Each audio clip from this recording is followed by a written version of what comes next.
Over the years, humans have adapted the environment in many ways. Much destruction has been caused, but people can also live in harmony with the environment. However, Indigenous people are often seen as a threat by conservationists. Why is this? Any people depending on the environment may have significant impacts on it. For example, the use of wood for fuel or housing can lead to significant forest degradation. Indigenous people take great care of their surrounding environment, depending on it for food, but also its cultural and religious value.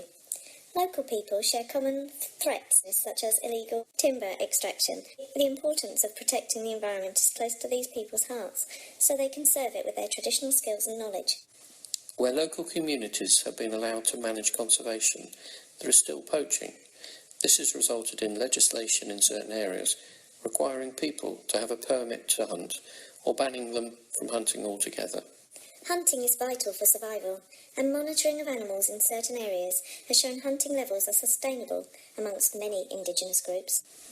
People create issues, yet organisations have continued to help communities with schemes to improve their crops at the same time as reducing the land they deforest. Having lived in the same area for generations, local practices are often self-sufficient, with deforestation rates in Indigenous lands found to be similar to those in neighbouring protected areas. The help of others isn't needed, as the way they have lived is often sustainable, so why not learn from this?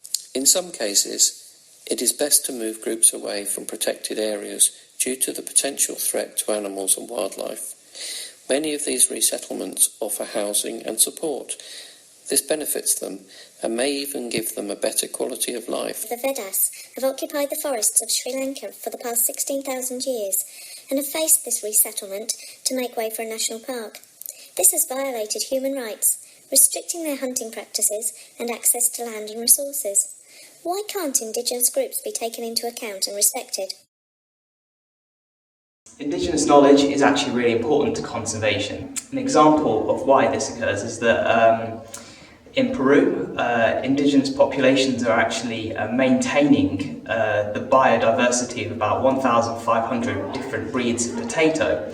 And this is important because when you get unusual climate conditions due to climate change, it's these traditional breeds which are more likely to survive because they have been selectively bred over several generations.